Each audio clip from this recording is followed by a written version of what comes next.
Today I invite you to walk with me along one of the pathways of the Tree of Life. And to choose which one we're going to go along today, I'm using the Tree of Life Oracle by David Wells. And we'll see which of the major Arcana cards wants to come up. I am just shuffling the cards that we haven't already walked pathways for. Although in real life you may find yourself walking the same pathway over and over again. But for now, I want the card for the energies that would be most effective for all of us moving forward to come forward. Oopsie. This is the one. Okay. Which is the path? We have path number 31, which is Judgment. He has the keywords of fortitude, renewal, and truths revealed on this. Most of us are more familiar with the Rider-Waite Tarot, and that is the Judgment card as it appears on the Rider-Waite Tarot as well. When we look for the spiritual meaning of this card, we see a message that one is detached enough from life to see the spiritual path before one, while recognizing the powerful opportunity we have to experience life in a physical body. As a spiritual being with a physical body, we are aware of maintaining our bodies and our physical life while remembering our true spiritual purpose. So if this comes up in a reading, it could be time to reflect upon one's life circumstances and review how one could enrich one's soul, perhaps learn or teach others as we pass through life.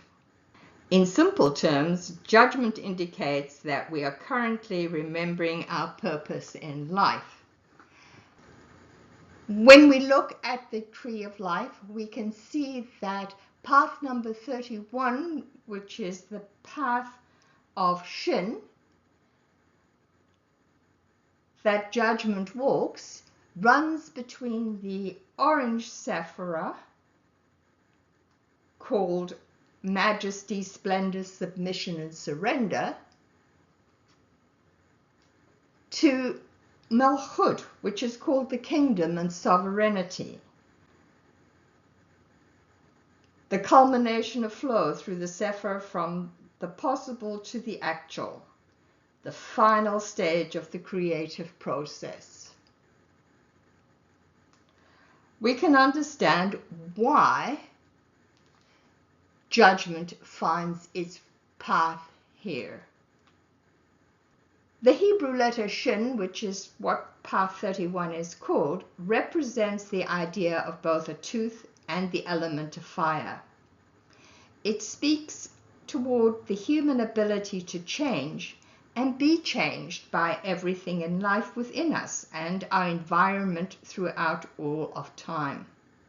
Another idea related to both a tooth and fire are that they are symbols of force which breaks down and transmits energy from one state to another.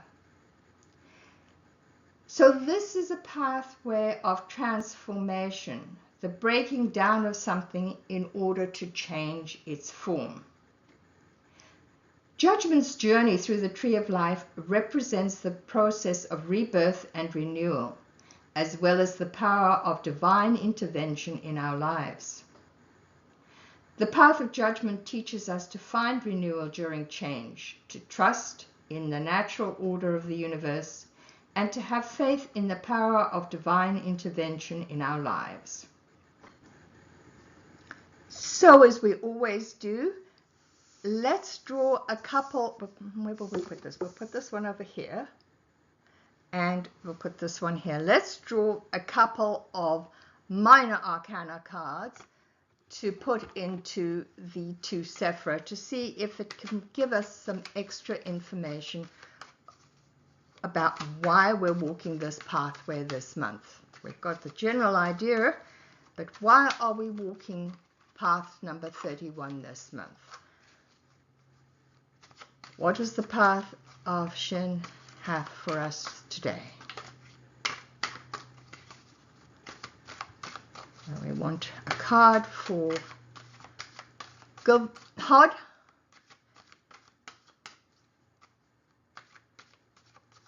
We want a card for Hod. Oops, and there it is.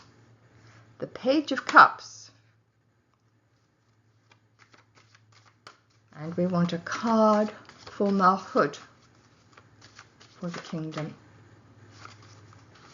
Just one card, please. And that is the Two of Swords in the earth. So let's take a look at the energy of these two cards. Generally, all the pages can often be seen as messengers coming to us with new opportunities or invitations. They are also all belonging to the earth element, which ties into the fact that all the pages are at home in the Sephirah of Malchut.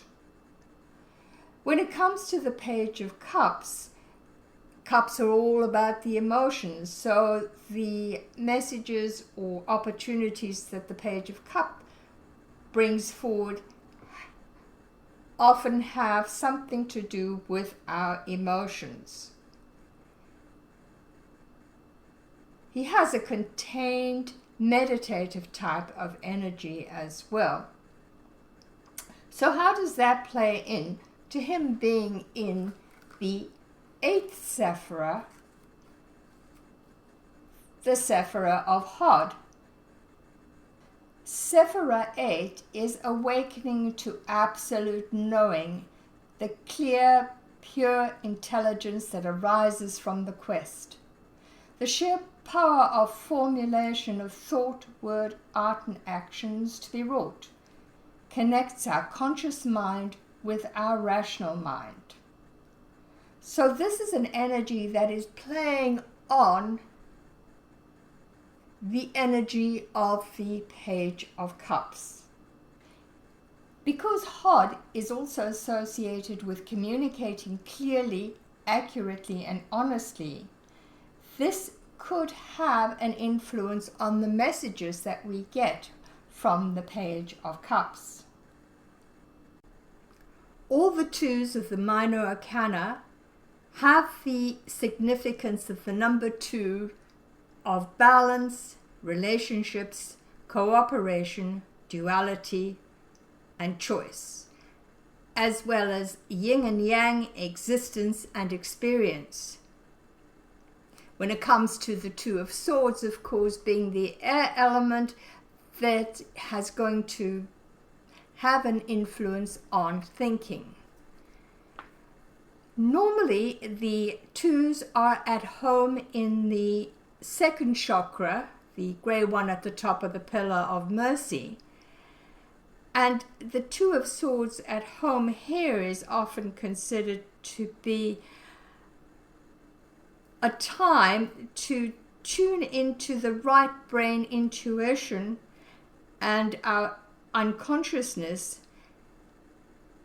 considering that there is something that we might not want to see because we are blindfolded. And if we don't see something, we don't have to make a choice or take action. So it could be a card of keeping the peace or not wanting to face a decision. The Two of Swords in a reading is often read as having difficult decisions, a card of weighing up options, or being at an impasse, or the avoidance. Now, what influence does it being in the Sephirah of Malchut bring to the table? Well, Malchut is the living cosmos. It's here in the world where everything culminates. It is the associated with the domain of nature and all its aspects, the world that we know, and everything around us. So it's time to buckle down and make some choices. I think that's the way I'm interpreting the Two of Swords being in Malchut. It's time to really hone in and make some choices as to what we need to transform in our lives and move forward with. Let's see what message we might get from the Soul Helper Oracle to make a little more sense of this. And I will be putting more information on everything in the blog, as I usually do as well, as to why this pathway is often walked, etc., etc. Which card wants to pop up? Let's see. Do we have a card? Do we have a card? This one. Okay.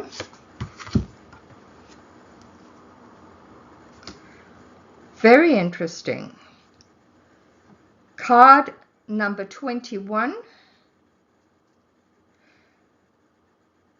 Recognizing despair as an opportunity. Within it, you will find the gift of awakening. In the booklet, Christine says, hidden in the darkest of nights, in the greatest depth of despair and desperation, lies the gift of awakening. Do not pass judgment on it or determine it is a bad or a dreadful moment in your life. Instead, use this time with all its darkness as a spur to action. Make use of every low in your life to create a new beginning. I'm also going to draw a card from the Angels and Ancestors Pocket Oracle by Carl Gray. See what else we might want to add.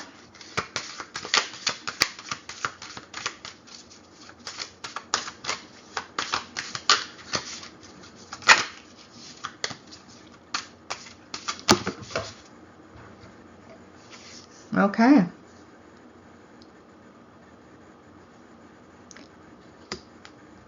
The card that came out is Drum, Dream and Journey. The message from Carl Gray's booklet is journey inward to uncover insights and information that will be important for your path. Then follow the guidance.